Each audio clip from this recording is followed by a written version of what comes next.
पुरुषोत्तम मास के पावन समय में श्रीमद् भागवत कथा के आज 18वें दिवस आप सभी फेसबुक भक्तों का स्वागत है। श्री रणथंबोर गणपति महाराज की कृपा से, श्री महाबली हनुमान जी महाराज की कृपा से हम सभी फेसबुक लाइव पुरुषोत्तम मास में मिल पा रहे हैं और श्री कृष्ण कथा का आनंद ले पा रहे हैं। यह कथा मूल कथा है जो आपके सामने कही जा रही है।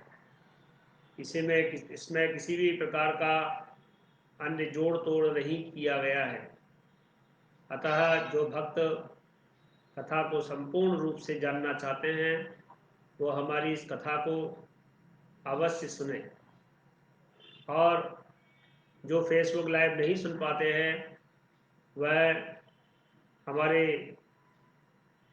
यूट्यूब चैनल जय गणपति ज्योतिष संस्थान से सब्सक्राइब करके जुड़ सकते हैं, जिसमें कि पुरुषोत्तम मास के पहले दिन से अब तक की सभी कथाएं अपलोड हैं और आप उन्हें स्कंद और अध्याय सहित क्रमशः सुन सकते हैं। तो आइए आज की कथा को प्रारंभ करने के पूर्व श्रीमद् भागवत महापुराण श्री कृष्ण भगवान की प्रतिमूर्ति का हम पूजन करते हैं। ओम कस्तूरी तिलकम ललाटपटले वक्षस्थले कौस्तुभम नासाग्रे वरमौक्तिकं करतले वेणुकरे कंकणम् सर्वांगे हरिचंदनं सुललितं कंठे च मुक्तावली गोपाश्री परिवेष्टितो विजयते गोपाल चूड़ामणि। जय गणपति की। आइए गणपति वंदना के साथ आज की कथा को प्रारंभ करें।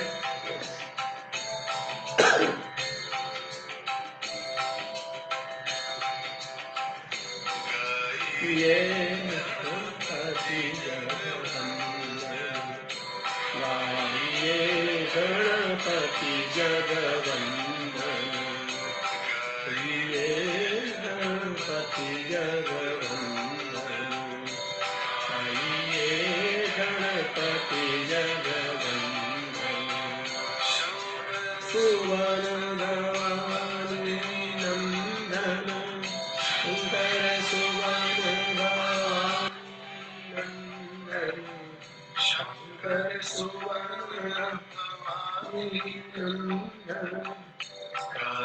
ये गणपति जगवंदन।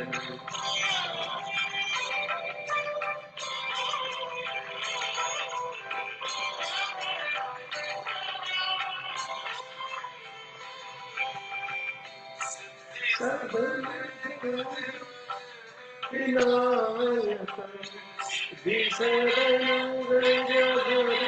विनायक सिद्धि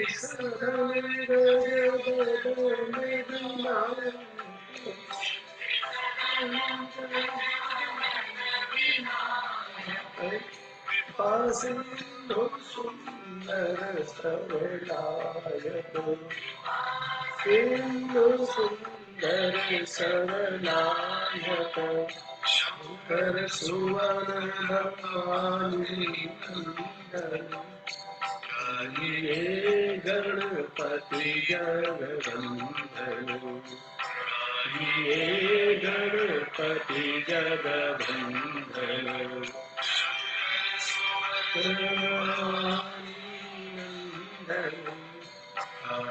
ये गणपति जगवंदन।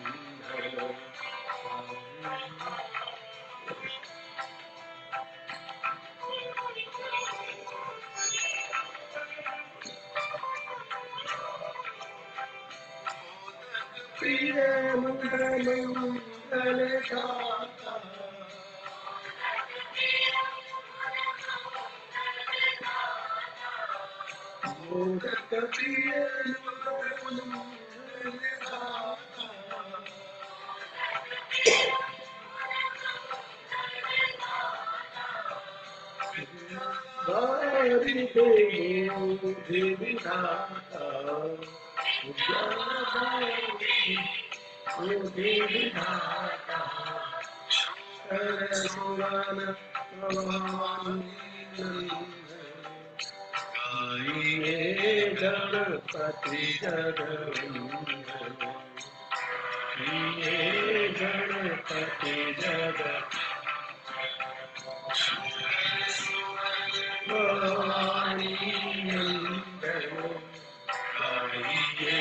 गणपति गणपति तुलसीदास कर जोरे तुलसीदास कर जोरे कर जोरे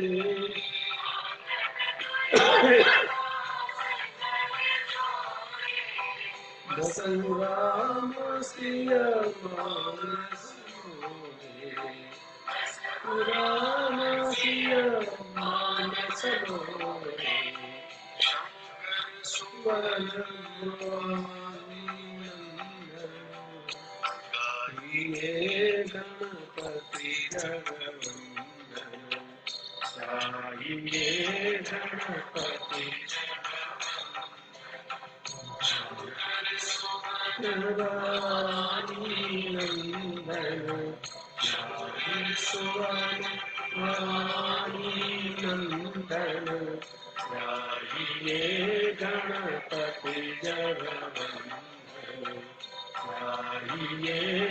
गणपति जय गणपति की। गणपति वंदना के साथ माता पिता के चरणों में प्रणाम करते हुए आज की कथा को प्रारंभ करें गुरु वंदना के साथ। ओम गुरुर्ब्रह्मा गुरुर्विष्णु गुरुर्देवो महेश्वरः गुरुः साक्षात् परब्रह्म तस्मै श्री गुरवे नमः। अज्ञानतिमिरान्धस्य ज्ञानाञ्जनशलाकया चक्षुरुन्मीलितं येन तस्मै श्री गुरवे नमः। गणपति वंदना के साथ माता पिता के चरणों में प्रणाम करते हुए देवताभ्यः पितृभ्यश्च महायोगेभ्यः च नमः स्वाहायै सुधायै नित्यमेव नमो नमः। जय गणपति की। श्री महाबली हनुमान जी महाराज की कृपा से, श्री रणथंभौर गणपति महाराज की कृपा से और श्री बालकृष्ण राधा कृष्ण भगवान गोविंद की कृपा से हम यह पुरुषोत्तम मास के 18वें दिन की कथा जो कि हमारे तृतीय स्कंद से चल रही है आगे लेकर चलते हैं। प्रभु हमें इसी प्रकार सामर्थ्य शक्ति देते रहे कि हम सब भगवत कथा गान करते रहें। श्री कृष्ण गोविंद हरे मुरारी हे नाथ नारायण वासुदेवा। श्री कृष्ण गोविंद हरे मुरारे हे नाथ नारायण वासुदेवा। श्री कृष्ण गोविंद हरे मुरारे हे नाथ नारायण वासुदेवा। आज श्री कपिल भगवान कह रहे हैं कि कर्मणा देव नेत्रेण जंतुर्देहोपपत्तये स्त्रियाः प्रविष्ट उदरम पुंसो रेतः कणाश्रयः। भगवान कहते हैं माता जी, जब जीवों को मनुष्य शरीर में जन्म लेना होता है तो मैं भगवान की प्रेरणा से अपने पूर्व किए हुए कर्मों के अनुसार देह प्राप्ति के लिए स्त्री के द्वारा जन्म लेते हैं और वह एक रात्रि में एक रूप कलल बन जाता है और स्त्री का जो रज 5 रात्रि में बुध का रूप हो जाता है। उसके जन्म का स्वरूप पहले दिन से भगवान कहते हैं कि गर्भ में आते ही वह कैसा होता जाता है। 10 दिन में बेर के समान कुछ कठिन हो जाता है गर्भ में जीव। उसके बाद उसकी मांसपेशी अथवा अंडज प्राणियों के अंडे के रूप में परिणत हो जाते हैं। हे माता, गर्भ में जातक 1 महीने में जातक का सिर निकलता है सबसे पहले। दूसरे महीने में हाथ और पांव आदि अंगों का विभाग हो जाता है। तीसरे मास में नख, रोम और अस्थि, चर्म अर्थात त्वचा और स्त्री पुरुष के चिन्ह, ये सब तीसरे महीने में गर्भ में आ जाते हैं तथा अन्य छिद्र भी उत्पन्न हो जाते हैं। जब गर्भ 4 मास का होता है तो उसमें मांस आदि 7 धातुएं पैदा हो जाती हैं। हे माता, 5वें महीने में उस जीव को भूख प्यास लगने लगती है और 6ठे मास में झिल्ली से लिपटकर वह दाहिनी कोख में घूमने लगता है। हे माता, उस समय माता के खाए हुए अन्न जल आदि से उसकी सब धातुएं पुष्ट होने लगती हैं। वह कृमि आदि जंतुओं के उत्पत्ति स्थान उस जघन्य मलमूत्र के गड्ढे में पड़ा रहता है। वह सुकुमार तो होता है, इसलिए जब वहां के भूखे कीड़े उसके अंग प्रत्यंग को नोचते हैं तब उसे अत्यंत क्लेश के कारण वह क्षण क्षण अचेत भी हो जाता है। माता के खाए हुए कड़वे, तीखे, गरम, नमकीन, रूखे, खट्टे आदि उग्र पदार्थों का स्पर्श होने से जीव के सारे शरीर में पीड़ा होने लगती है। वह जीव माता के गर्भाशय में झिल्ली से लिपटा और हाथों से घिरा रहता है। उसका सिर पेट की ओर और पीठ गर्दन कुंडलाकार मुड़े हुए रहते हैं। वह पिंजड़े में बंद पक्षी के समान पराधीन एवं अंगों को हिलाने डुलाने में असमर्थ रहता है। इसी समय अदृष्ट की प्रेरणा से उसमें स्मरण शक्ति प्राप्त होती है। तब वह अपने सैकड़ों जन्मों के कर्मों को याद करता है और बेचैन हो जाता है। उसका दम घुटने लगता है। ऐसी अवस्था में उसे क्या शांति मिल सकती है। तब है भाव में कहता है, पुनरपि जननम पुनरपि मरणम पुनरपि जननी जठरे शयनम भज गोविंदम भज गोविंदम भज गोविंदम भज मूढ़मते। तो 7वां महीना आरंभ होने पर उसमें ज्ञान शक्ति का भी उन्मेष हो जाता है, परंतु प्रसूति वायु में चलायमान रहने के कारण वह उसी उदर में उत्पन्न हुए विष्ठा के कीड़ों के समान एक स्थान पर नहीं रुक सकता। तब सब धातु में स्थूल शरीर में बधा हुआ देहात्मदर्शी जीव अत्यंत भयभीत होकर दीनवाणी से कृपा याचना करता है और हाथ जोड़कर प्रभु की स्तुति करता है जिसने उसे माता के गर्भ में डाला है। वह कहता है, मैं बड़ा अधम हूं,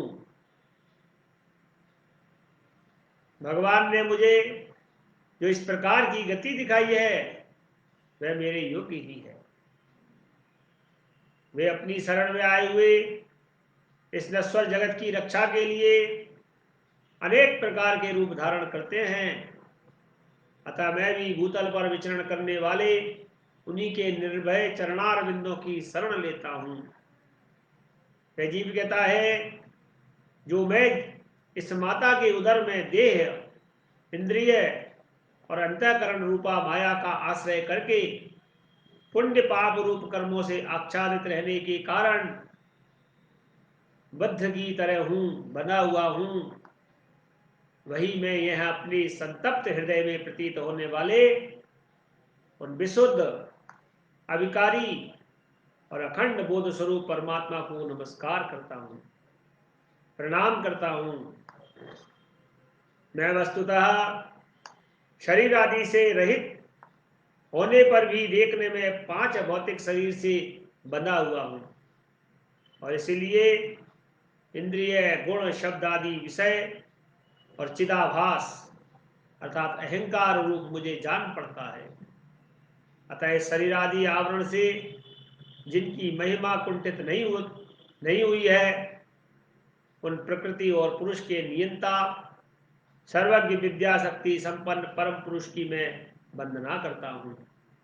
वह जीव गर्भ में कहता है, मैं उस परमात्मा की माया से अपने स्वरूप की स्मृति नष्ट हो जाने के कारण जीव अनेक प्रकार के सत्वादि गुण और कर्म के बंधन से युक्त इस संसार में तरह तरह के कष्ट झेलता हुआ भटकता रहता है। अतः उन परम पुरुष परमात्मा की कृपा के बिना और किस युक्ति से इसे अपने स्वरूप का ज्ञान हो सकता है। ज्ञानम यथेदकात्मसदेव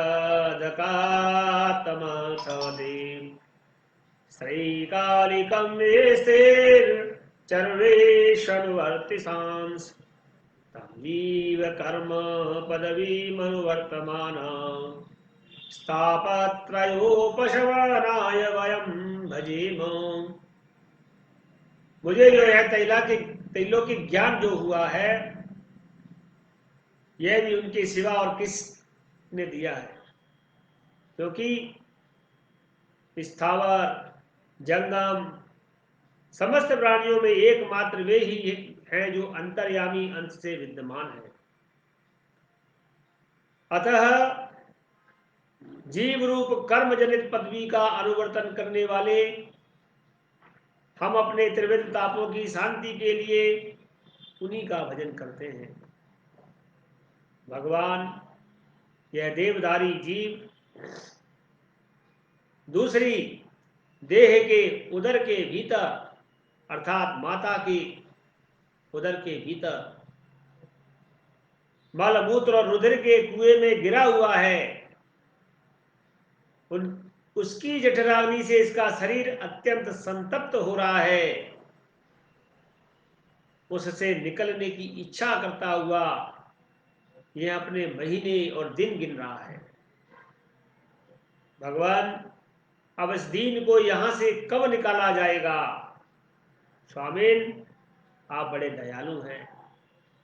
आप जैसे उदार प्रभु ने भी इस 10 मास के जीव को ऐसा उत्कृष्ट ज्ञान दिया है। दीनबंधु, इस अपने किए हुए उपकार से ही आप प्रसन्न हो, क्योंकि आपको हाथ जोड़ने के सिवा आपके उस उपकार दाता बदला को कोई भी क्या दे सकता है। प्रभु, संसार के ये सभी पशु पक्षी आदि अन्य जीव तो अपनी मूढ़ बुद्धि के अनुसार अपने अपने शरीर में होने वाले सुख दुख आदि का ही अनुभव करते हैं, किंतु मैं तो आपकी कृपा से शब्द आदि साधन संपन्न शरीर से हुआ हूं।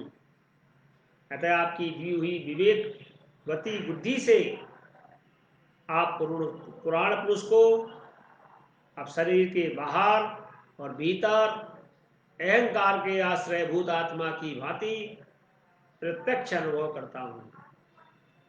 जीव कहता है, भगवान, इस अत्यंत दुख से भरे हुए गर्भाशय में यद्यपि मैं बड़े कष्ट से रह रहा हूं, तब भी इससे बाहर निकलकर संसार में अंधकूप में गिरने की मुझे बिल्कुल भी इच्छा नहीं है, क्योंकि उसमें जाने वाले जीव को आपकी माया घेर लेती है, जिसके कारण उसके शरीर में अहम बुद्धि हो जाती है और इसके परिणाम से फिर वह संसार चक्र में ही पड़ना पड़ता है।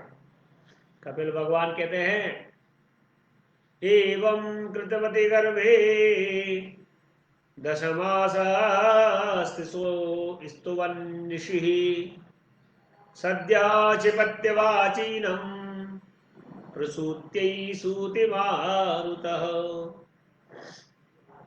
अतः मैं व्याकुलता को छोड़कर हृदय में विष्णु भगवान के चरणों को स्थापित करके अपनी बुद्धि की सहायता से ही अपने को बहुत शीघ्र इस संसार रूप समुद्र के पार लगा दूंगा, जिससे मुझे अनेक प्रकार के दोषों से युक्त यह संसार दुख फिर से प्राप्त न हो। कपिल देव जी कहते हैं, माता, वह 10 महीने का जीव गर्भ में ही जब इस प्रकार विवेक संपन्न होकर भगवान की स्तुति करता है, तब उस अधोमुख बालक को प्रसव काल की वायु तत्काल बाहर आने के लिए धकेलती है। उसके सहसा ठेलने पर बालक अत्यंत व्याकुल हो नीचे सिर करके बड़े ही कष्ट से बाहर आ जाता है। उस समय उसकी श्वास की गति रुक जाती है और पूर्व जन्म की स्मृति भी नष्ट हो जाती है, जिसे वो गर्भ में चिंतन कर रहा होता है। पृथ्वी पर माता के रुधिर और मल में पड़ा हुआ यह बालक विष्ठा के कीड़े के समान छटपटाता है। उसका गर्भावास का सारा ज्ञान नष्ट हो जाता है और वह विपरीत गति को प्राप्त होकर बार बार जोर जोर से रोता है।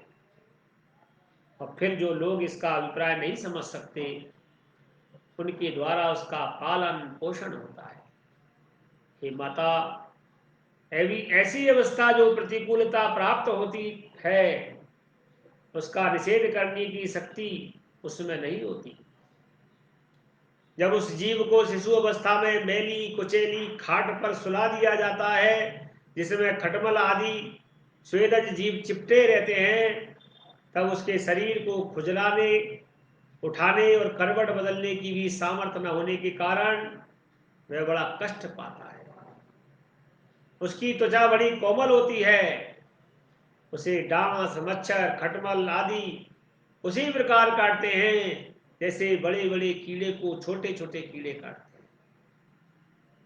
उस समय उसका गर्भावस्था का सारा ज्ञान चला जाता है। सिवा रोने के वह कुछ भी नहीं करता और कुछ कर भी नहीं सकता।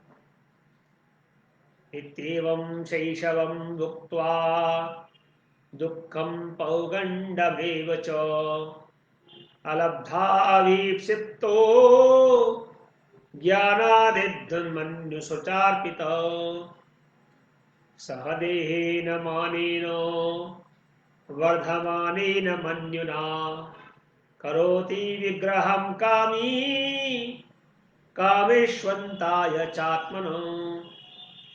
इसी प्रकार बाल्य, कौमार और पौगंड अवस्थाओं के दुख भोग कर वह बालक युवावस्था में पहुंचता है।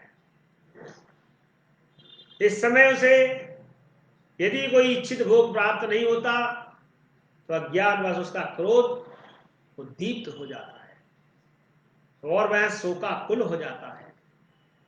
देह के साथ ही साथ अभिमान और क्रोध भी बढ़ जाने के कारण वह काम परवश जीव अपना ही नाश करने के लिए दूसरे कामी पुरुषों के साथ बैर ठान लेता है। खोटी बुद्धि वाला वह ज्ञानी जीव पंचभूतों में रचे हुए इस देह में मिथ्या अभिनिवेश के कारण निरंतर मैं और मेरेपन का अभिमान करने लगता है। हे माता, जो शरीर से वृद्धावस्था आदि अनेक प्रकार के ही कष्ट देता है तथा अविद्या और कर्म के सूत्र में बना रहने के कारण सदा इसके पीछे लगा रहता है, उसी शरीर के लिए यह तरह तरह के कर्म करता है, जिनमें बंध जाने के कारण इसे बार बार संसार चक्र में आना पड़ता है। सन्मार्ग में चलते हुए यदि इसका किन्हीं जिह्वा और उपस्थेंद्रियों के भोगों में लगे हुए विषयी पुरुषों के से यदि समागम हो जाता है तो इनमें उनमें आस्था करके उन्हीं का अनुगमन करने लगता है, तो पहले के समान ही फिर नारकीय योनि में फिर चला जाता है, जिनके संग से इसके सत्य, शौच, बाहर भीतर की पवित्रता, दया, वाणी का संयम, बुद्धि, धन संपत्ति, लज्जा, यश, क्षमा, मन और इंद्रियों का संयम तथा ऐश्वर्य आदि सभी सद्गुण नष्ट हो जाते हैं। उन अत्यंत सोचनीय स्त्रियों के क्रीड़ा अर्थात खिलौना, अशांत मूड और देहात्मदर्शी असत पुरुषों का संग कभी नहीं करना चाहिए, क्योंकि इस जीव को किसी और का संग करने से ऐसा मोह और बंधन नहीं होता जैसा स्त्री और स्त्रियों के संगियों का संग करने से होता है। एक बार अपनी पुत्री सरस्वती को देखकर जो ब्रह्मा जी को हुआ और उसके मृगी रूप होकर भागने पर उसके पीछे निर्लज्जता पूर्वक मृग रूप होकर दौड़ने लगे, उन्हीं ब्रह्मा जी ने मरीचि आदि प्रजापतियों की तथा मरीचि आदि ने कश्यप आदि की और कश्यप आदि ने देव मनुष्य आदि प्राणियों की सृष्टि की। अतः इनमें एक ऋषि प्रवर नारायण को छोड़कर ऐसा कौन पुरुष हो सकता है जिसकी बुद्धि स्त्री रूपणी माया से मोहित न हो? कोई नहीं है। अहो मेरी इस स्त्री रूपणी माया का बल तो देखो, जो अपने भ्रुकुटी विलास मात्र से बड़े बड़े दिग्विजयी वीरों को भी पैरों से कुचल देती है। जो पुरुष योग के परम पद पर आरूढ़ होना चाहता हो अथवा जिसे मेरी सेवा के प्रभाव से आत्मा अनात्मा का विवेक हो गया हो, प्रभु कहते हैं वह स्त्रियों का संग कभी ना करे, क्योंकि उन्हें ऐसे पुरुष के लिए नरक का खुला द्वार बताया गया है। भगवान की रची हुई जो स्त्री रूपणी माया धीरे धीरे सेवा आदि के कारण आपके पास आ जाती है, इसे तिनकों से ढके हुए कुएं के समान अपनी मृत्यु ही समझे। प्रभु कहते हैं भोग सभी करो लेकिन उसमें आसक्त मत हो। स्त्री में आसक्त रहने के कारण जो आपको कष्ट होगा वह कष्ट है। धर्म प्रजा सिद्धि तो सभी को करना है, ब्रह्मा की सृष्टि सभी को बढ़ाना है, लेकिन उसमें आसक्ति मत रखो। अंत समय में स्त्री का ही ध्यान रहने से जीव को स्त्री योनि भी प्राप्त हो जाती है। इस प्रकार स्त्री योनियों को प्राप्त हुए जीव पुरुष में प्रतीत होने वाली मेरी माया को ही धन, पुत्र और गृह आदि देने वाला अपना पति मानता रहता है। जो जिस प्रकार का व्याधि का गान कानों के प्रिय लगने वाले भी बेचारे भोले भाले पशु पक्षियों को फंसाकर उनके नाश का ही कारण बनता है, उसी प्रकार उन पुत्र, पति और ग्रह आदि को विधाता की निश्चित की हुई अपनी मृत्यु ही समझिए। अर्थात किसी में भी आसक्त मत रहिए। देवी जीव के उपाधिभूत लिंग देह के द्वारा पुरुष एक लोक से दूसरे लोक में जाता है और अपने प्रारब्ध कर्मों को भोगता हुआ निरंतर अन्य देहों की प्राप्ति के लिए दूसरे कर्म भी करता है।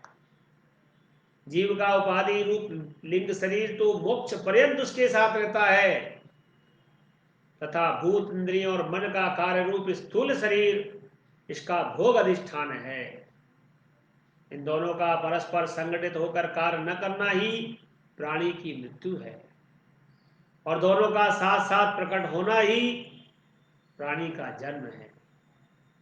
हे देवी, पदार्थों की उपलब्धि के स्थान रूप इस स्थूल शरीर में जब उनको ग्रहण करने की योग्यता नहीं रहती, यह उसका मरण है। और यह स्थूल शरीर में ही है। इस अनुमान के साथ उसे देखना उसका जन्म है। नेत्रों में जब किसी दोष के कारण रूपादि को देखने की योग्यता नहीं रहती, तब उसमें रहने वाली चक्षु इंद्रियों भी रूप देखने में असमर्थ हो जाती हैं। और जब नेत्र और में रहने वाली इंद्रियां दोनों ही रूप देखने में असमर्थ हो जाती हैं, तब इन दोनों की साक्षी जीव में वह योग्यता नहीं रहती। अतः मुमुक्ष पुरुष को मरण आदि से भय, दीनता अथवा मोह नहीं होना चाहिए। जो मोक्ष चाहते हैं उनको मरण से मोह नहीं होना चाहिए। उसे जीव के स्वरूप को जानकर धैर्य पूर्वक निसंग भाव से विचरना चाहिए तथा इस महामाया संसार में योग वैराग युक्त सम्यक ज्ञानमयी बुद्धि से शरीर को निक्षेप की भांति अर्थात धरोहर की भांति उसके प्रति अनासक्त रहते हुए विचरण करना चाहिए। श्री कृष्ण गोविंद हरे मुरारे, हे नाथ नारायण वासुदेवा। कपिल भगवान कह रहे हैं, आप विचरण करो। ये जन्म मरण ये आपका कर्मों का बंधन है, इसे भोगना है, लेकिन किसी भी भोग में आसक्ति मत लगाओ। उसमें उससे इतना मोह मत बढ़ाओ कि कहीं आप उसके कारण पुनः उसी योनि में फिर आ जाएं। कपिल जी कहते हैं, अथयोग्रमेधियाम धर्मानेवावसन् गृहे काममर्थ च धर्मान् स्वान्दोदीभूय पिप्रतीतान्। माता जी, जो पुरुष घर में रहकर सकाम भाव से गृहस्थ के धर्मों का पालन करता है और उनके फलस्वरूप अर्थ एवं काम का उपभोग करके फिर उन्हीं का अनुष्ठान करता रहता है, वह तरह तरह की कामनाओं से मोहित होने के कारण भगवत धर्मों से विमुख हो जाता है और यज्ञों द्वारा श्रद्धा पूर्वक देवता तथा पितरों की ही आराधना करता है। उसकी बुद्धि उसी प्रकार की श्रद्धा से युक्त रहती है। देवता और पितर ही उसके उपास्य रहते हैं। अतः वह चंद्रलोक में जाकर उसके साथ सोमपान करता है और पुण्य क्षीण होने पर पुनः इसी लोक में लौट आता है। माता, जिस समय प्रलय काल में शेषशायी भगवान शेष सैया पर शयन करते हैं, उस समय सकाम गृहस्थाश्रमियों को प्राप्त होने वाले ये सब लोक भी लीन हो जाते हैं। हे माता, जो विवेकी पुरुष अपने धर्मों का अर्थ और भोग विलास के लिए उपयोग नहीं करते, बल्कि भगवान की प्रसन्नता के लिए ही उनका पालन करते हैं, विवेकी पुरुष वे अनासक्त, प्रशांत, शुद्ध चित्त, निवृत्ति धर्मपरायण, ममता रहित और अहंकार शून्य पुरुष स्वधर्म पालन रूप सत्व गुण के द्वारा सर्वथा शुद्ध चित्त हो जाते हैं। वे अंत समय में सूर्य मार्ग के द्वारा सर्वव्यापी पूर्ण पुरुष श्री हरि को ही प्राप्त होते हैं, जो कार्य कारण रूप जगत के नियंता, संसार के उपादान कारण और उसकी उत्पत्ति, पालन एवं संहार करने वाले हैं। जो लोग परमात्म दृष्टि से हिरण्यगर्भ की उपासना करते हैं, वो दो परार्ध होने पर, दोपहर होने पर ब्रह्मा जी के प्रलय तक उनके सत्य लोक में ही रहते हैं।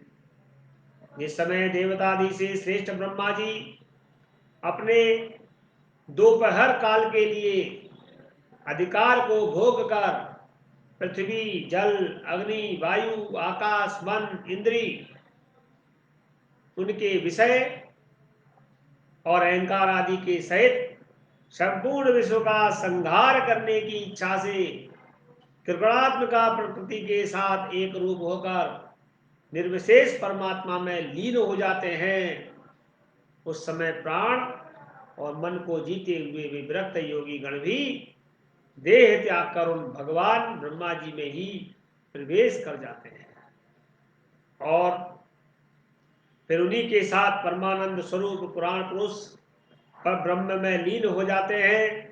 इससे पहले भी भगवान में लीन नहीं हुए, क्योंकि अब तक उनमें अहंकार शेष था। इसलिए माता जी, तुम भी अत्यंत भक्ति भाव से उन श्री हरि की ही चरण शरण में जाओ। समस्त प्राणियों का हृदय कमल ही उनका मंदिर है और तुमने भी मुझसे उनका प्रभाव सुन लिया है। वेदगर्भ ब्रह्मा जी भी जो समस्त स्थावर जंगम प्राणियों के आदि कारण हैं, मरीचि आदि ऋषियों, योगेश्वरों, सनकादिकों तथा योग प्रवर्तक सिद्धों के सहित निष्काम कर्म के द्वारा आदि पुरुष श्रेष्ठ सगुण ब्रह्म को ही प्राप्त होकर भी भेद दृष्टि और कर्तृत्व विमान के कारण भगवत इच्छा से जब सर्ग काल उपस्थित होता है, तब काल रूप ईश्वर की प्रेरणा से गुणों में क्षोभ होने पर पहले की तरह पुनः प्रकट हो जाते हैं। इसी प्रकार पूर्वोक्त ऋषि गण भी अपने अपने कर्मानुसार ब्रह्मलोक के ऐश्वर्य को भोगकर भगवत इच्छा से गुणों में क्षोभ होने पर पुनः इस लोक में आ जाते हैं। जिनका चित्त इस लोक में आसक्त है और जो कर्मों में श्रद्धा रखते हैं, वे वेद में कहे हुए काम्य और नित्य कर्मों का सांगोपांग अनुष्ठान करने में ही लगे रहते हैं। हे माता, उनकी बुद्धि रजोगुण की अधिकता के कारण कुंठित रहती है, हृदय में कामनाओं का जाल फैला रहता है और इंद्रियां उनके बस में नहीं रहती।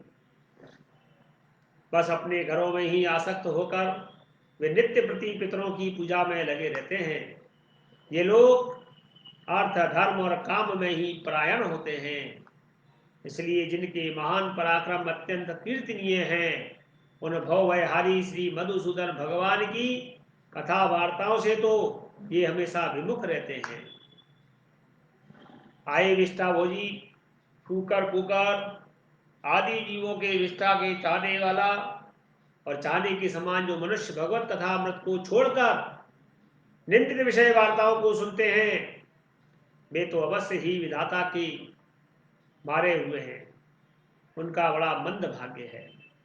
गर्भाधान से लेकर अंत्येष्टि तक सब संस्कारों को विधि पूर्वक करने वाले ये सकार्म कर्मी सूर्य से दक्षिण की ओर से पितृयान और धूम मार्ग से पितृशूर अर्जमा के लोक में ही जाते हैं और फिर अपनी ही संतति के वंश में उत्पन्न हो जाते हैं।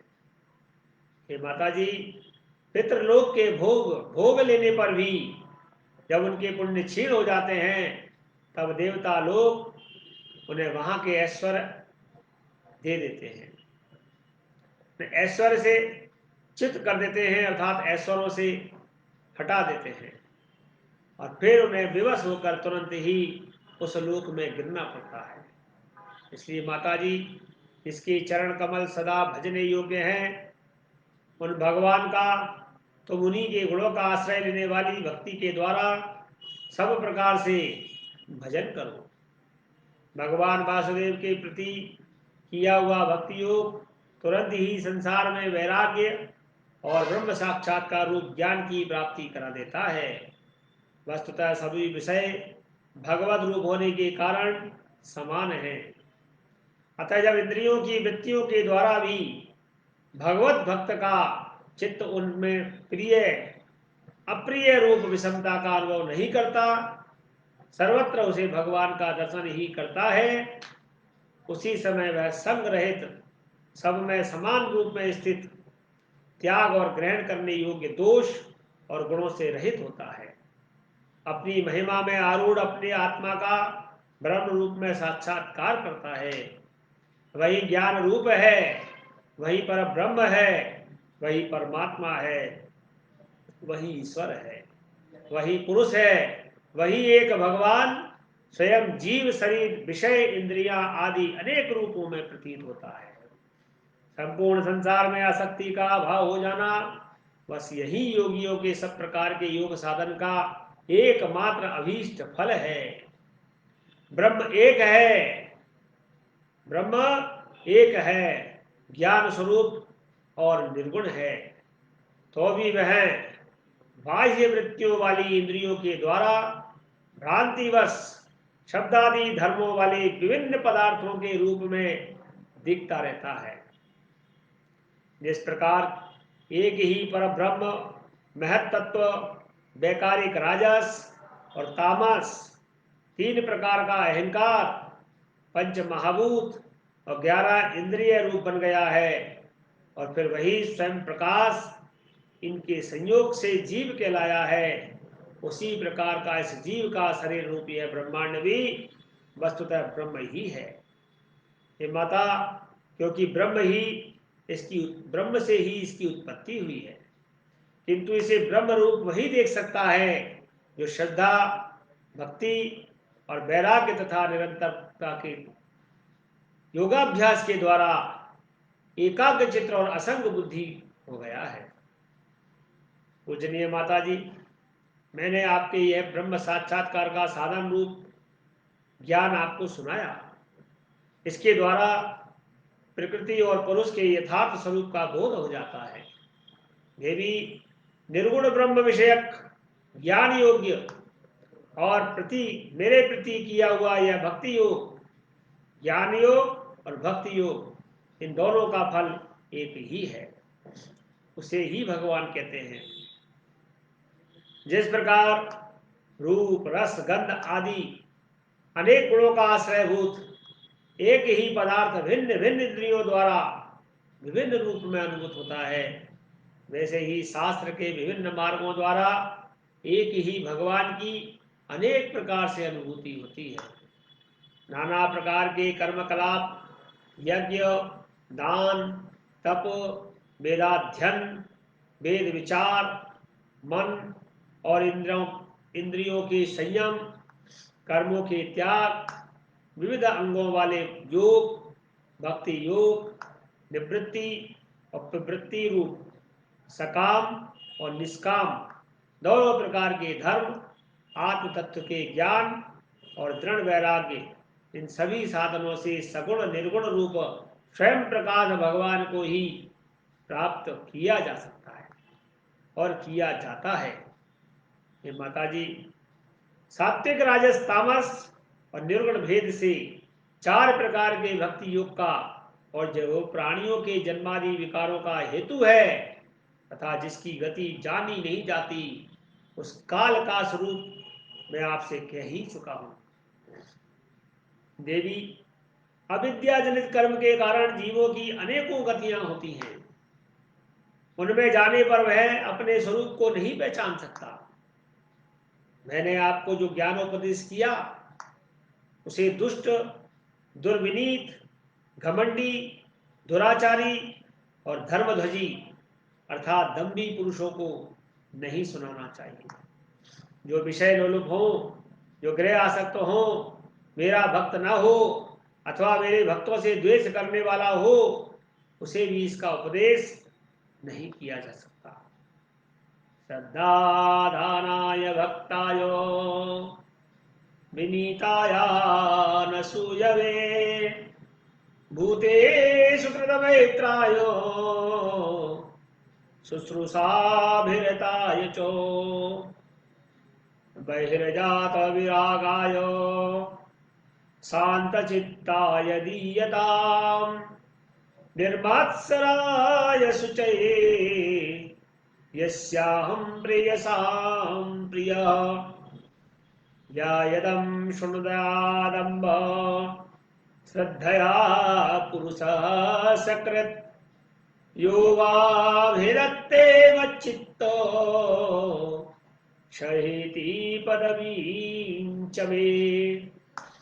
जो अत्यंत श्रद्धालु भक्त विनयी, दूसरों के प्रति दोष दृष्टि न रखने वाला, सब प्राणियों से मित्रता रखने वाला, गुरु सेवा में तत्पर, माता पिता की सेवा में तत्पर, बाह्य विषयों में अनासक्त, शांत चित्त, मत्सर शून्य और पवित्र चित्त हो तथा मुझे परम प्रियतम मानने वाला हो, उसे इसका अवश्य उपदेश करना चाहिए। माँ, जो पुरुष मुझ में चित्त लगाकर इसका श्रद्धापूर्वक, इस योग का श्रद्धापूर्वक श्रवण या पठन करते हैं, वह मेरे परम पद को प्राप्त करते हैं। श्री कृष्ण गोविंद हरे मुरारे, हे नाथ नारायण वासुदेवा। मैत्री जी कहते हैं, एवं निशम्य कपिलस्य वचो जनित्री, साकर्दमस्य दयता किल देवहूति, विस्रस्तमोहपटला तमभिप्रणश्यो, तुष्टावतत्त्वविषयाङ्ग कितसेद्य भूमिम्। मैत्री जी कहते, विदुर जी, कपिल भगवान के वचन सुनकर कर्दम जी की प्रिय पत्नी माता देवहूति के मुंह का पर्दा फट गया और वे तत्व प्रतिपादक सांख्य शास्त्र के ज्ञान की आधार भूमि भगवान श्री कपिल जी को प्रणाम करके उनकी स्तुति करने लगे। देवहूति कहती है, अथाप्यजुन्तः सलिले शयानं, भूतेन्द्रियार्थात्ममायं वपुस्ते, गुणप्रवाहं सदसे सबीजं, दध्यो स्वयं यज्जठराब्जजात, स एव विश्वस्य भवान् विधत्ते, गुणप्रवाहेण विभक्तवीर्य, सर्गाद्यनीहो वितथा विसन्धि, आत्मेश्वरोत्तर्कसहस्रशक्ति, सत्वं भूतो मे जठरेण नाथ, कथं न यस्योदर एतदासीत्, विश्वं युगान्ते वटपात्रैकः, शेते स्म माया शिशुरं घृपाणः।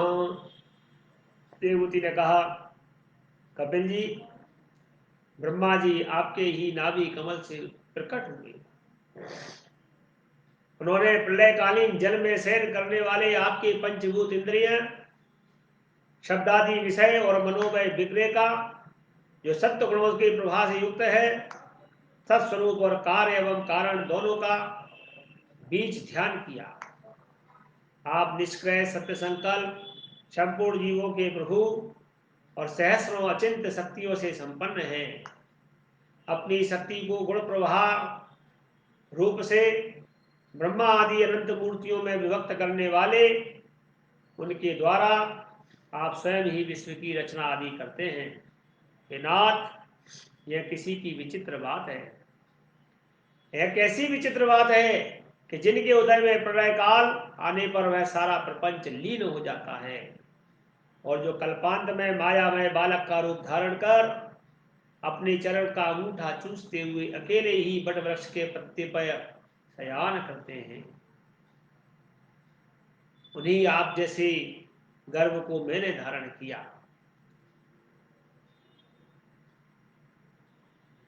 विभो, आप पापियों का दमन और अपने आज्ञाकारी भक्तों का अभ्युदय एवं कल्याण करने के लिए स्वेच्छा से देह धारण किया करते हैं।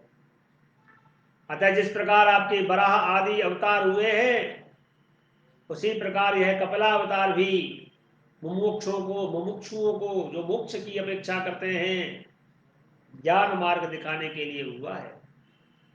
भगवान आपके नामों का श्रवण या कीर्तन करने से तथा भूले भटके कभी कभी आपका बंधन या स्मरण करने से ही जो श्वान का मांस खाने वाले चांडाल भी सौम्या जाके ब्राह्मण के समान पूजनीय हो सकते हैं।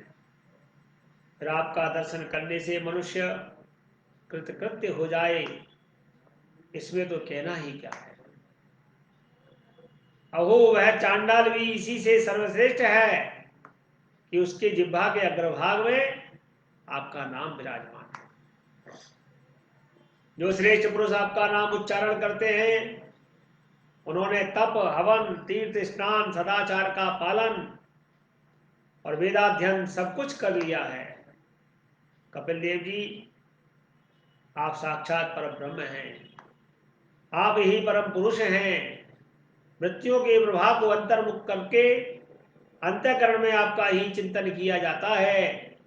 आप अपने तेज से माया के कारण गुण प्रभाव को शांत कर देते हैं तथा आपके ही उदर में संपूर्ण वेद तत्व निहित है।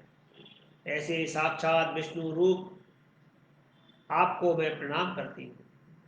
मैत्रेय जी कहते हैं, माता के इस प्रकार स्तुति करने पर मातृवत्सल परम पुरुष भगवान कपिल देव जी ने उनके गंभीर वाणी में कहा, कपिल देव जी ने कहा, माता जी, मैंने तुम्हें जो यह सुगम मार्ग बताया है, इसका अवलंबन करने से तुम शीघ्र ही परम पद को प्राप्त करोगी। आप मेरे इस मत में विश्वास करो। ब्रह्मवादी लोगों ने इसका सेवन किया है। इसके द्वारा आप मेरे जन्म मरण रहित स्वरूप को प्राप्त कर लोगी। जो लोग मेरे इस मत को नहीं जानते, वे जन्म मृत्यु के कुचक्र में पड़े रहते हैं। मैत्रेय जी कहते हैं, इस प्रकार अपने श्रेष्ठ आत्मज्ञान का उपदेश कर श्री कपिल देव जी अपनी ब्रह्मवादिनी जननी की अनुमति लेकर वहां से चले गए। तब देवहूति जी भी सरस्वती के मुकुट सदृश अपने आश्रम में अपने पुत्र के उपदेश किए हुए योग साधन के द्वारा योगाभ्यास करती हुई समाधि में स्थित हो गई। त्रिकाल स्नान करने से उनकी घुंघराली अलग से भूरी भूरी जटाओं में परिणत हो गई तथा चीर वस्त्रों से ढका हुआ शरीर उग्र तपस्या के कारण दुर्बल हो गया और उन्होंने प्रजापति कर्दम के तप और योग बल से प्राप्त अनुपम ग्रस्ता गारस्थ सुख को, जिसके लिए देवता भी तरसते थे, त्याग दिया। जिसमें दुग्ध फेन के समान स्वच्छ और सुकोम सैया से युक्त हाथी दांत के पलंग, सुवर्ण वस्त्र, सोने के सिंहासन और उन पर कोमल कोमल गद्दे बिछे हुए थे तथा जिसकी स्वच्छ स्फटिक मणि और महामर कतमणि की भी भीतों में रत्नों की बनी हुई रमणी मूर्तियों के रहित सहित मणिमय दीपक जगमगा रहे थे, जो फूलों से लदे हुए अनेक दिव्य वृक्षों से सुशोभित था, जिसमें अनेक प्रकार के पक्षियों का कलरव और मतवाले भौरों का गुंजार होता था, जहां की कमल गंध से सुवासित बावलियों में कर्दम जी के साथ उनका लाड़ प्यार पाकर क्रीड़ा के लिए प्रवेश करने का पर उसका देवहूति गंधर्व गुणगान किया करते थे और जिसे पाने के लिए इंद्राणियां भी लालायित रहती थी।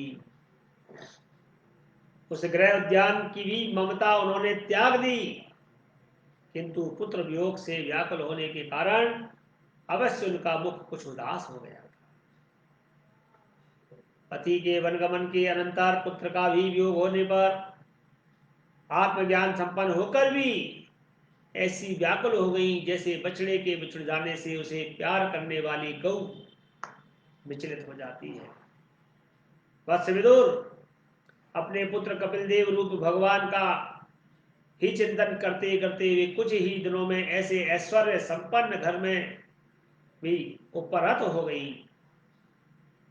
फिर वे कपिल देव जी ने भगवान के जिस ध्यान करने योग प्रसन्न बदन प्रबलयुक्त स्वरूप का वर्णन किया था, उसके एक एक अवयव तथा उस समग्र रूप का चिंतन करती रही और ध्यान में तत्पर हो गई।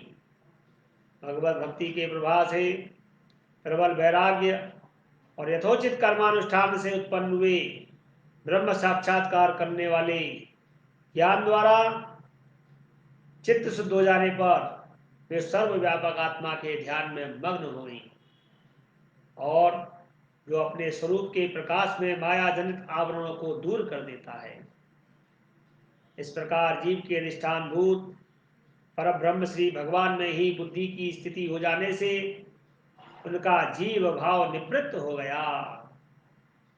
वे समस्त क्लेशों से मुक्त होकर परमानंद में निमग्न हो गई। अब निरंतर समाधिस्थ रहने के कारण उनकी विषयों के सत्यत्व की भ्रांति मिट गई और उन्हें अपने शरीर की सुध भी नहीं रही। जैसे जागे हुए पुरुष को अपने स्वप्न में देखे हुए शरीर की सुध नहीं रहती। उनके शरीर का पोषण भी दूसरों के द्वारा ही होता है, किंतु किसी प्रकार का मानसिक क्लेश न होने के कारण वह दुर्बल नहीं हुआ, उसका तेज और भी निखर गया। वह मैल के कारण युक्त धूम युक्त अग्नि के समान सुशोभित होने लगा। उनके बाल बिखर गए और वस्त्र भी गिर गया। रावी निरंतर भगवान में ही चित्त लगा रहने के कारण उन्हें अपने तपोयोग शरीर की कुछ भी सुध नहीं रही। केवल प्रारब्ध ही उनकी रक्षा करता रहा। विदुर जी, इस प्रकार देवहूति जी ने कपिल देव के बताए हुए मार्ग द्वारा थोड़े ही समय में नित्य मुक्त परमात्म स्वरूप श्री भगवान को प्राप्त कर लिया। वीर, जिस स्थान पर उन्हें सिद्धि प्राप्त हुई थी वह परम पवित्र क्षेत्र त्रिलोकी में सिद्ध पद नाम से विख्यात हो गया। साधु स्वभाव विदुर जी, योग साधन के द्वारा उनके शरीर के सारे दैहिक मल दूर हो गए थे। वह एक नदी के रूप में परिणित हो गया जो सिद्धगण से सेवित और सब प्रकार की सिद्धि देने वाली है। महायोगी भगवान कपिल जी भी माता की आज्ञा लेकर पिता के आश्रम से ईशान कोण की ओर चले गए। वहां स्वयं समुद्र ने उनका पूजन किया और पूजन करके उनको स्थान दिया। वे तीनों लोगों की शांति प्रदान करने के लिए योग मार्ग का अवलंबन कर समाधि में स्थित हो गए। सिद्ध, चारण, गंधर्व, मुनि और अप्सरागण उनकी स्तुति करते हैं तथा सांख्य आचार्यगण भी उनका सब प्रकार से स्तवन करते हैं। निष्पाप विदुर जी, आपके पूछने से मैंने तुम्हें यह भगवान कपिल और देवहूति का परम पवित्र संवाद सुनाया। यह कपिल देव जी का मत आध्यात्म योग का एक गुण रहस्य है जिसे श्रवण करने से हमें आध्यात्म की प्राप्ति होती है। मैं भगवान गरुड़ध्वज की भक्ति से युक्त होकर जीव इस कथा को सुनकर श्री हरि के चरणारविंदों को प्राप्त करता है। श्री कृष्ण गोविंद हरे मुरारी, हे नाथ नारायण वासुदेवा। मैत्री जी कहते हैं, मनोस्तु सतरूपायाम तिस्र कन्यास्य जग्निरे, आकुतिर्देवहूतिश्च प्रसूतिरिति विश्रुता। मैत्रेय जी कह रहे हैं, विदुर जी, स्वयंभू मनु के महारानी शतरूपा से प्रियव्रत और उत्तानपाद इन दो पुत्रों के सिवाय 3 कन्याएं और भी हुई थी। वे आकुति, देवहूति और प्रसूति नाम से विख्यात हुई थी। आकुति का यद्यपि उसके भाई भी थे तो भी महारानी शतरूपा की अनुमति से उन्होंने रुचि प्रजापति के साथ पुत्र का धर्म के अनुसार विवाह कर दिया। प्रजापति रुचि भगवान के अनन्य चिंतन के कारण ब्रह्म तेज से संपन्न थे। उन्होंने आकुति के गर्भ से एक पुरुष और स्त्री का जोड़ा उत्पन्न किया। उनमें जो पुरुष था वह साक्षात यज्ञ स्वरूपधारी भगवान विष्णु थे और जो स्त्री थी वह भगवान से कभी अलग न होने रहने वाली लक्ष्मी जी का अंश स्वरूपा दक्षिणा थी। मनु जी, अपनी पुत्री आकुति के इस परम तेजस्वी पुत्र को बड़ी प्रसन्नता से अपने घर ले आए और दक्षिणा को रुचि प्रजापति ने अपने पास रखा।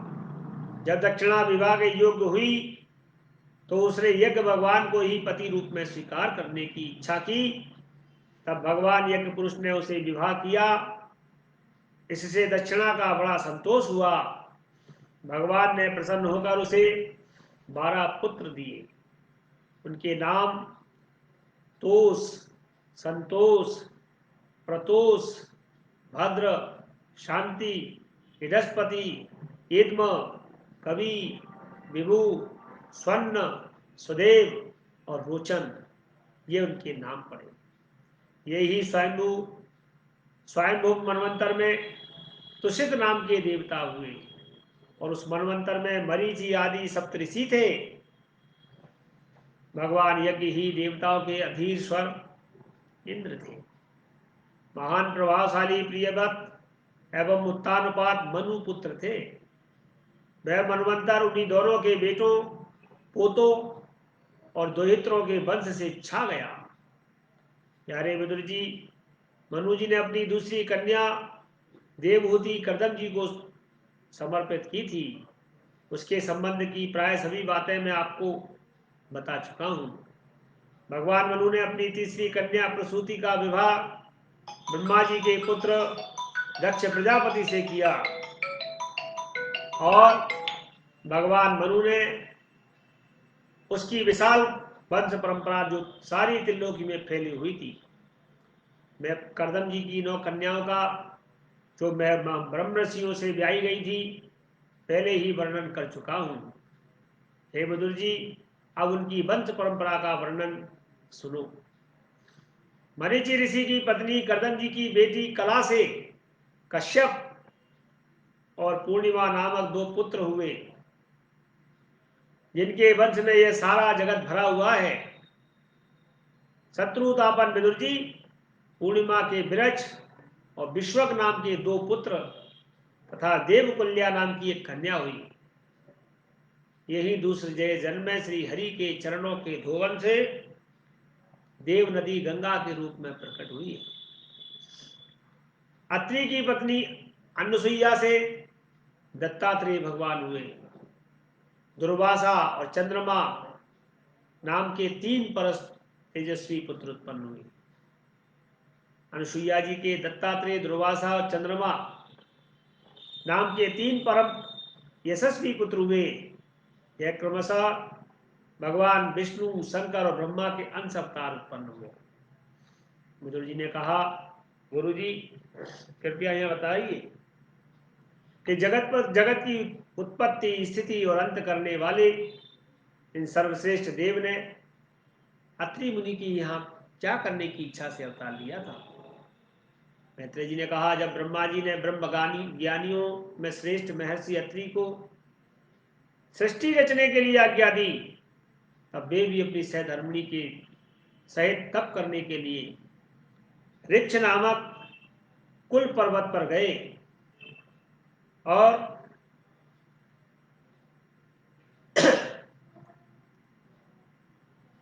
वहां पलाश और अशोक के वृक्षों का एक विशाल उन्होंने वन देखा। उसके सभी वृक्ष फलों के गुच्छों से लदे हुए थे। उसमें सब और निर्विद्या नदी के जल की कल कल ध्वनि गूंज रही थी। उस वन में मुनि श्रेष्ठ प्राणायाम के द्वारा चित्त को वश में करके 100 वर्ष तक केवल वायु पीकर सर्दी गर्मी आदि द्वंद्वों की कुछ भी परवाह न करके एक ही पैर पर खड़े रहे और उस समय में मन ही मन यह प्रार्थना करते रहे कि जो कोई संपूर्ण जगत के ईश्वर है, मैं उनकी शरण में हूं। वे मुझे अपने समान संतान प्रदान करें। तब यह देखकर कि प्राण माया रूपी ईंधन से प्रज्वलित हुआ अत्रि मुनि का तेज उनके मस्तक से निकलकर तीनों लोकों को तपा रहा है, तो ब्रह्मा, विष्णु और महादेव तीनों जगतपति उनके आश्रम पर आए। उस समय अप्सरा, मुनि, गंधर्व, सिद्ध, विद्याधर और नाग उनका श्रेयस गाने लगे।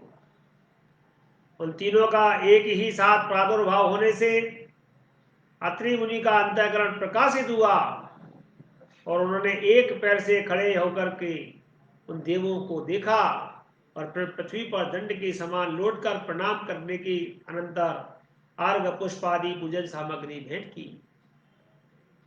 वे तीनों अपने अपने वाहन हंस, गरुड़ और बैल पर चढ़कर आए हुए थे तथा अपने कमंडल, चक्र, त्रिशूल आदि चिन्हों से सुशोभित थे।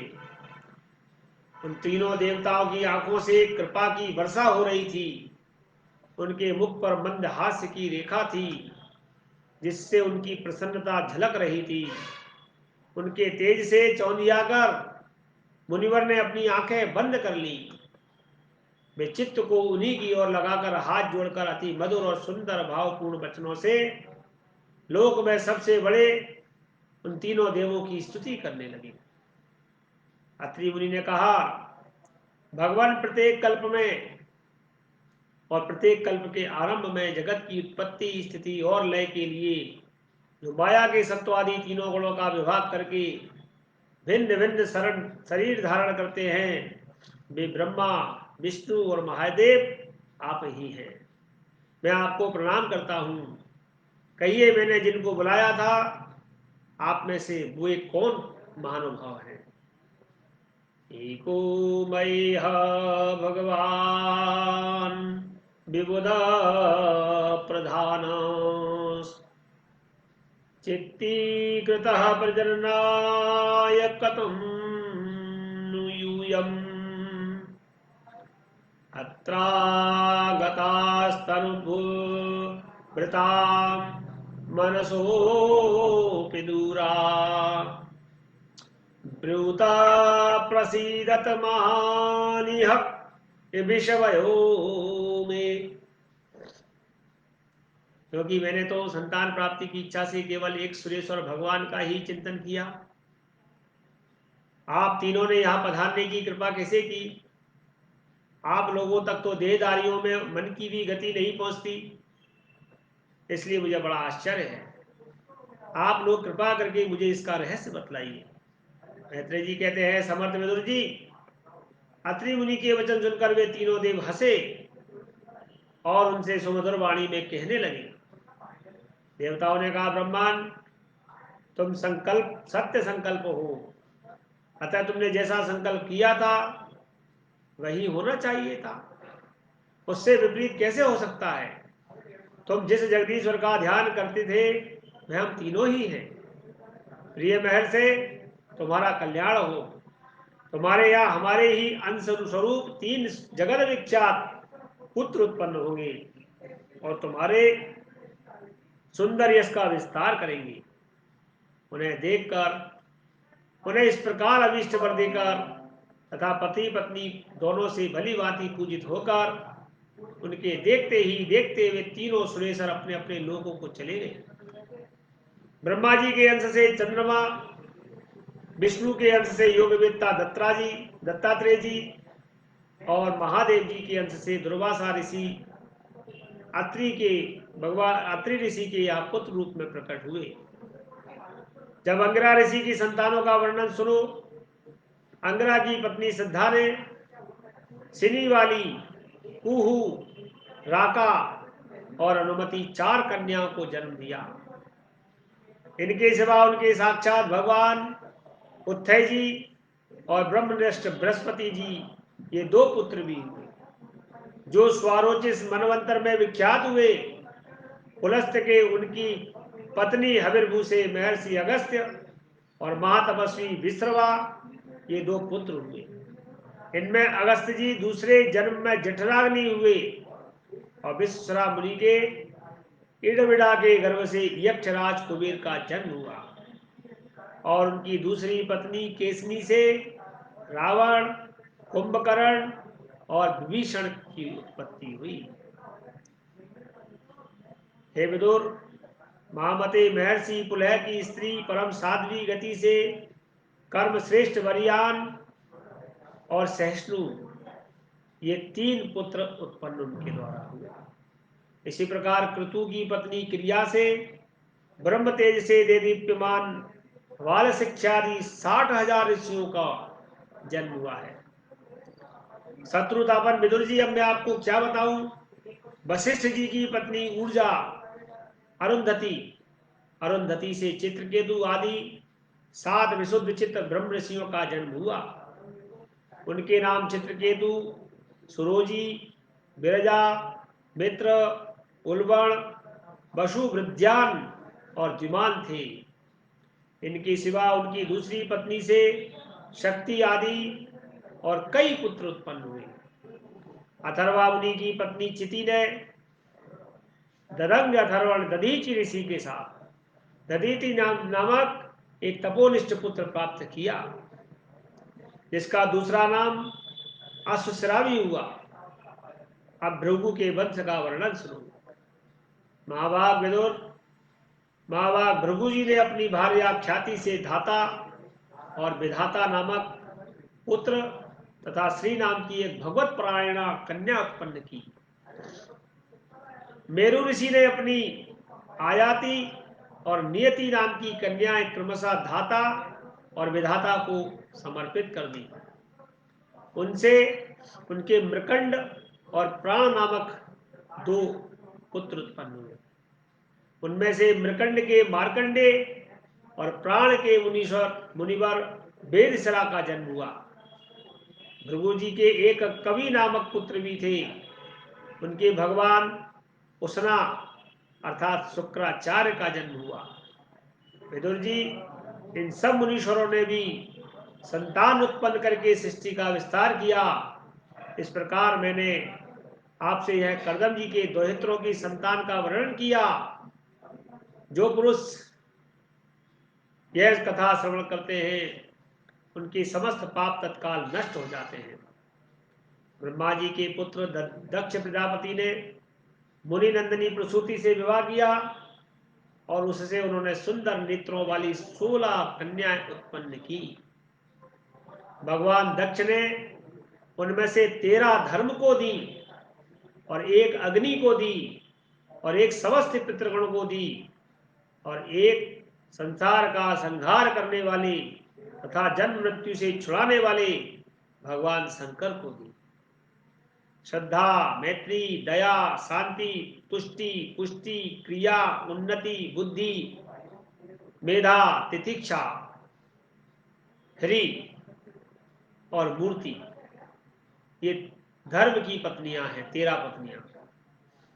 और इनमें से श्रद्धा ने शुभ को, मैत्री ने प्रसाद और दया ने अभय, शांति ने सुख, तुष्टि ने मोद, पुष्टि ने अहंकार को जन्म दिया, क्रिया ने योग को जन्म दिया, उन्नति ने दर्प अर्थात घमंड, बुद्धि ने अर्थ, मेधा ने स्मृति, तितिक्षा ने क्षेम और ह्री लज्जा, लज्जा ने प्रशय को जन्म दिया अर्थात विनय को जन्म दिया। इनके पुत्र उत्पन्न हुए। समस्त गुणों की खान मूर्ति देवी ने नर नारायण ऋषियों को जन्म दिया। इनका जन्म होने पर इस संपूर्ण विश्व से आनंदित होकर प्रसन्नता प्रकट की। उस समय लोगों के मन, दिशाएं, वायु और नदी, पर्वत सभी में प्रसन्नता छा गई। आकाश में मांगलिक बाजे बजने लगे। देवता लोग फूलों की वर्षा करने लगे। मुनि प्रसन्न होकर नर नारायण की स्तुति करने लगे। गंधर्व और किन्नर गान गाने लगे। अप्सराएं नाचने लगी। इस प्रकार उस समय बड़ा ही आनंद मंगल हुआ तथा ब्रह्मा आदि समस्त देवता स्तोत्रों द्वारा भगवान की स्तुति करने लगे। देवताओं ने कहा, जिस प्रकार आकाश में तरह तरह के रूपों की कल्पना कर ली जाती है, उसी प्रकार जिन्होंने अपनी माया के द्वारा अपने ही स्वरूप के अंदर इस संसार की रचना की है और अपने उस स्वरूप को प्रकाशित करने के लिए इस समय इस ऋषि विग्रह के साथ धर्म के घर में अपने आप को प्रकट किया है, उन परम पुरुष को हमारा प्रणाम है। जिनके तत्व का शास्त्र में आधार पर हम लोग केवल अनुमान ही करते हैं, प्रत्यक्ष नहीं कर पाते। उन्हीं भगवान ने देवताओं को संसार की मर्यादा में किसी प्रकार की गड़बड़ी न हो इसलिए सत्य गुण में उत्पन्न किया। अब वे अपने करुणामय नेत्रों से जो समस्त शोभा और सौंदर्य के निवास स्थान निर्मल दिव्य कमल को भी नीचा दिखाने वाले हैं, हमारी ओर निहारे प्रभु। प्यारे विदुर जी, प्रभु का साक्षात दर्शन पाकर देवताओं ने भी उनकी इस प्रकार स्तुति की, पूजा की। तदंतर भगवान नर नारायण दोनों गंधमादन पर्वत पर चले गए। भगवान श्री हरि के अंशभूत वे नर नारायण ही इस समय पृथ्वी का भार उतारने के लिए यदुकुल भूषण श्री कृष्ण और उन्हीं के सरीखे श्याम वर्ण कुरुकुल तिलक अर्जुन के रूप में अवतीर्ण हुए हैं। अग्निदेव की पत्नी स्वाहा ने अग्नि के ही अभिमानी पावक, पवमान और शुचि ये 3 पुत्र उत्पन्न किए। ये तीनों ही हवन किए हुए पदार्थों को भक्षण करने वाले हैं और इन्हीं तीनों ने 45 प्रकार के अर्थात 45 प्रकार के अग्नि और उत्पन्न किए। यानी जो हमारी अग्नियां हैं वो 45 प्रकार की अग्नि हैं। ये ही अपने 3 पिता और 1 पितामह को साथ लेकर 49 अग्नि कहलाई, अर्थात कुल मिलाकर 49 हो गए। वेदज्ञ ब्राह्मण वैदिक यज्ञ कर्म में जिन 49 अग्नियों के नाम से आग्नेय स्त्रियां करते हैं ये वही हैं। प्रत्येक कार्य के लिए अलग अलग अग्नि का आह्वान होता है। अग्निकवाथ, वैरकद, सोमप और आज्यप ये पितर हैं।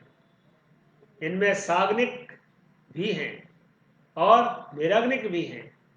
इन सब पितरों की पत्नी दक्ष कुमारी स्वधा है।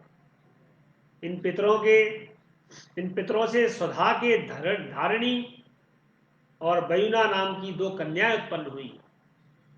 वे दोनों ही ज्ञान विज्ञान में पारंगत और ब्रह्म ज्ञान का उपदेश करने वाली हुई। महादेव जी की पत्नी सती थी। वे सब प्रकार से अपने पतिदेव की सेवा में संलग्न रहने वाली थी, किंतु उनके अपने गुण और शील के अनुरूप कोई पुत्र नहीं हुआ, क्योंकि सती के पिता दक्ष ने बिना ही किसी अपराध के भगवान शिव जी के प्रतिकूल आचरण किया था।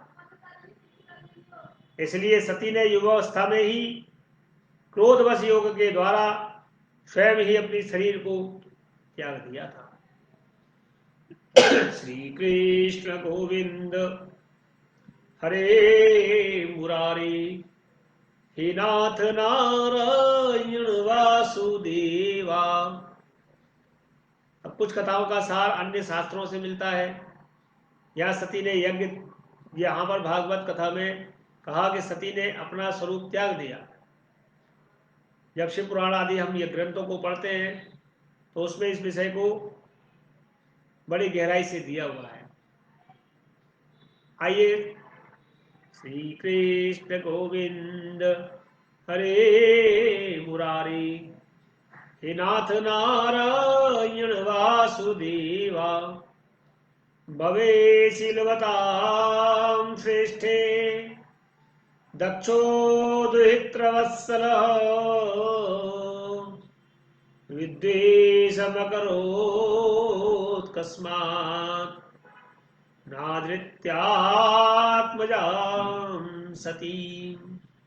विदुर जी ने पूछा, ब्राह्मण, प्रजापति दक्ष तो अपनी लड़कियों से बहुत ही स्नेह करते थे, अपनी कन्याओं से। फिर उन्होंने अपनी कन्या सती का अनादर करके शीलवानों में सबसे श्रेष्ठ महादेव जी से द्वेष कैसे किया? महादेव जी भी चराचर के गुरु, वैर रहित, शांति मूर्ति, अंतरात्मा और जगत के प्रिय परम आराध्य देव हैं। उनसे भला कोई क्यों बैर करेगा? भगवान, उन ससुर और दामाद में इतना विद्वेष कैसे हो गया, जिसके कारण सती ने अपने दुस्तज प्राणों तक की बलि दे दी? यह आप मुझे सुनाइए। मैत्रेय जी ने कहा, विदुर जी, पहले एक बार प्रजापतियों के यज्ञ में सब बड़े बड़े ऋषि, देवता, मुनि और अग्नि आदि अपने अपने अनुयायियों के साथ एकत्रित हुए। उसी समय प्रजापति दक्ष ने भी उस सभा में प्रवेश किया। वे अपने तेज से सूर्य के समान प्रकाशमान थे और उस विशाल सभा भवन का अंधकार दूर किए देते थे। उन्हें आया देखकर ब्रह्मा जी और महादेव जी के अतिरिक्त अग्नि पर्यंत सभी सभासद उनके तेज से प्रभावित होकर अपने अपने आसनों से उठकर खड़े हो गए। इस प्रकार समस्त सभासदों में भली भांति सम्मान प्राप्त करके तेजस्वी दक्ष जगत प्रताप ब्रह्मा जी को प्रणाम कर उनकी आज्ञा से अपने आसन पर बैठ गए। परंतु महादेव जी को पहले ही बैठा देख करके तथा उनसे अभ्युत्थान आदि के रूप में कुछ भी आदर न पाकर दक्ष उनका ये व्यवहार सहन न सके, और दक्ष ने ये व्यवहार सहन न करने के कारण उन्होंने दक्ष ने भगवान भोलेनाथ को टेढ़ी नजर से इस प्रकार देखा मानो उन्हें वे क्रोध अग्नि से जला डालेंगे, और फिर कहने लगे, देवता और अग्नियों के सहित समस्त ब्रह्म ऋषिगण मेरी बातें सुने। मैं ना समझी या द्वेषवश नहीं कहता, बल्कि शिष्टाचार की बात कहता हूं। यह निर्लज्ज महादेव समस्त लोकपालों की पवित्र कीर्ति को धूल में मिला रहा है। देखिए, इस घमंडी ने सत्पुरुष के आचरण को लांछित एवं मटिया मेट कर दिया है। बंदर के जैसे नेत्र वाले इसने सत्पुरुषों के समान मेरी सावित्री सरीखी मृगनयनी पवित्र कन्या का अग्नि और ब्राह्मणों के सामने पाणी ग्रहण किया था, इसलिए यह एक प्रकार मेरे पुत्र के समान हो गया। उचित तो यह था कि उठकर मेरा स्वागत करता और मुझे प्रणाम करता, परंतु इसने वाणी से भी मेरा सत्कार नहीं किया। हाय, जिस प्रकार शूद्र को कोई वेद पढ़ा दे, उसी प्रकार से मैंने इच्छा न होते हुए भी भावी बस इसको अपनी सुकुमारी कन्या दे दी। इसने सत्कर्म का लोप कर दिया। यह सदा अपवित्र रहता है, बड़ा घमंडी है और धर्म की मर्यादा को तोड़ रहा है। यह प्रेतों के निवास स्थान भयंकर शमशानों में भूत प्रेतों को साथ लिए घूमता रहता है और उन्मत्त लोगों की तरह सिर के बाल बिखेरे नंग धड़ंग भटकता है। कभी हंसता भी है, कभी रोता है। यह सारे शरीर पर चिता की अपवित्र भस्म लपेटे रहता है। गले में भूतों के पहनने योग्य नरमुंडों की माला और सारे शरीर में हड्डियों के गहने पहने रहता है। यह बस नाम भर का ही शिव है, वास्तव में पूरा अशिव अमंगल रूप है। जैसे ही यह स्वयं मतवाला है, वैसे ही इसे मतवाले ही प्यारे लगते हैं। भूत प्रेत प्रमथ आदि निरे तमोगुणी स्वभाव वाले जीवों का यह नेता है। अरे, मैंने केवल ब्रह्मा जी के बहकावे में आकर ऐसे भूतों के सरदार, आचारहीन और दुष्ट स्वभाव वाले को अपनी भोली भाली कन्या दे दी। मैत्रेय जी कहते हैं, विदुर जी, दक्ष ने इस प्रकार महादेव जी को बहुत कुछ भरा बुरा कहा, फिर भी उन्होंने इसका कोई प्रतिकार नहीं किया। वे पूर्ववत निश्चल भाव से बैठे रहे। इससे दक्ष के क्रोध का पारा और भी ऊंचा चढ़ गया। वे जल हाथ में लेकर उन्हें साप देने की तैयारी में हो गई। दक्ष ने कहा, यह महादेव देवताओं में बड़ा ही अधम है। अब से इस इंद्र उपेंद्र आदि देवताओं के साथ इसे यज्ञ का भाग न मिले। उपस्थित मुख्य सभासदों ने उन्हें बहुत मना किया, परंतु उन्होंने किसी की भी न सुनी। महादेव जी को शाप दे दिया। फिर वे अत्यंत क्रोधित हो उस सभा से निकलकर अपने घर चले गए। जब शंकर जी के अनुयायियों ने अग्रगण्य नंदीश्वर को मालूम पड़ा कि दक्ष ने शाप दिया है, तो क्रोध से तमतमा उठे। उन्होंने दक्ष तथा उन ब्राह्मणों को जिन्होंने दक्ष के दुर्वचनों का अनुमोदन किया था, बड़ा भयंकर शाप दे दिया। नंदी बोले, जो इस मरण धर्मा शरीर में भी अभिमान करके किसी से भी द्रोह न करने वाले भगवान शंकर से द्वेष करता है, वह भेद बुद्धि वाला मूर्ख दक्ष तत्व ज्ञान से विमुख ही रहेगा। यह चातुर्मास यज्ञ करने वालों को अक्षय पुण्य प्राप्त होता है।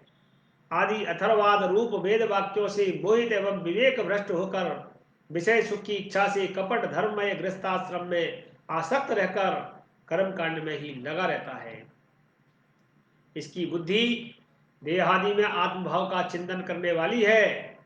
इसके द्वारा इसने आत्म तत्व रूप को स्वयं भुला दिया है। यह साक्षात पशु के समान है।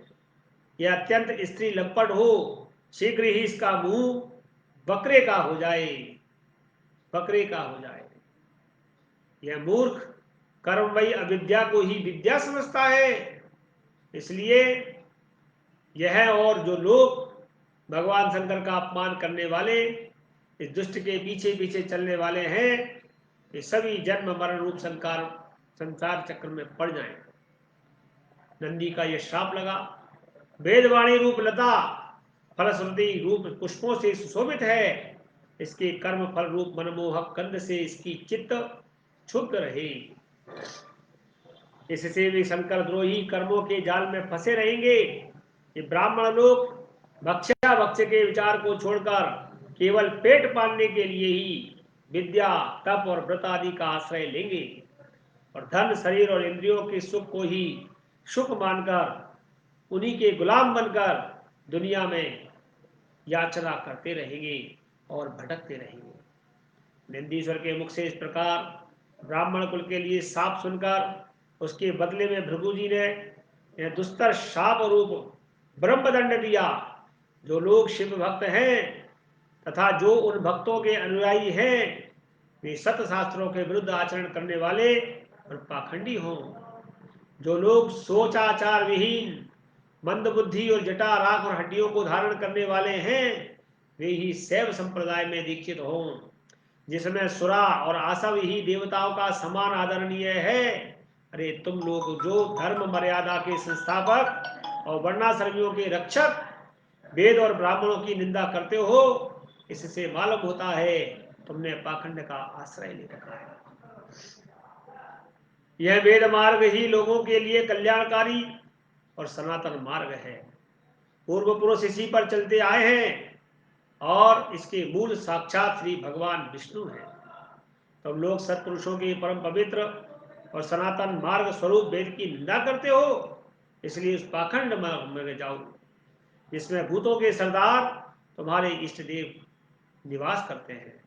मैत्रेय जी कहते हैं, विदुर जी, भृगु ऋषि के इस प्रकार साप देने पर भगवान शंकर कुछ खिन्न से हो गए। वहां से अपने अनुयायियों के सहित चले गए। वहां प्रजापति लोग जो यज्ञ कर रहे थे उसमें पुरुषोत्तम श्री हरि ही उपास्य देव थे। यह यज्ञ 1000 वर्ष में समाप्त होने वाला था। उसे समाप्त न कर उन प्रजापतियों ने श्री गंगा यमुना के संगम में यज्ञांत स्नान किया और फिर प्रसन्न मन से वे अपने अपने स्थान को चले गए। श्री कृष्ण गोविंद हरे मुरारे, हे नाथ नारायण वासुदेवा। श्री कृष्ण गोविंद हरे मुरारे, हे नाथ नारायण वासुदेवा। तो आज 18वें दिन की कथा का यहाँ विश्राम देते हैं। आज ब्राह्मणों को नंदी महाराज द्वारा श्राप दिया गया है और दक्ष को शाप मिला है कि बकरे का सर लगेगा। कल हम आगे की कथा सती का पिता के यहाँ यज्ञोत्सव में जाने के लिए आग्रह करना और वहाँ की जो वृतांत है उसके विषय में चर्चा करेंगे। श्री कृष्ण भगवान, श्री रणथंभौर गणपति महाराज, श्री महाबली हनुमान जी महाराज आप सभी पर, हम सभी पर दया बनाए रखें और हम इस पुरुषोत्तम मास के पावन पर्व में जो कथा हमारी चल रही है उसको निर्विघ्नतया सुनते और सुनाते रहें। जय श्री कृष्णा, जय गणपति की। श्री कृष्ण गोविंद हरे मुरारे।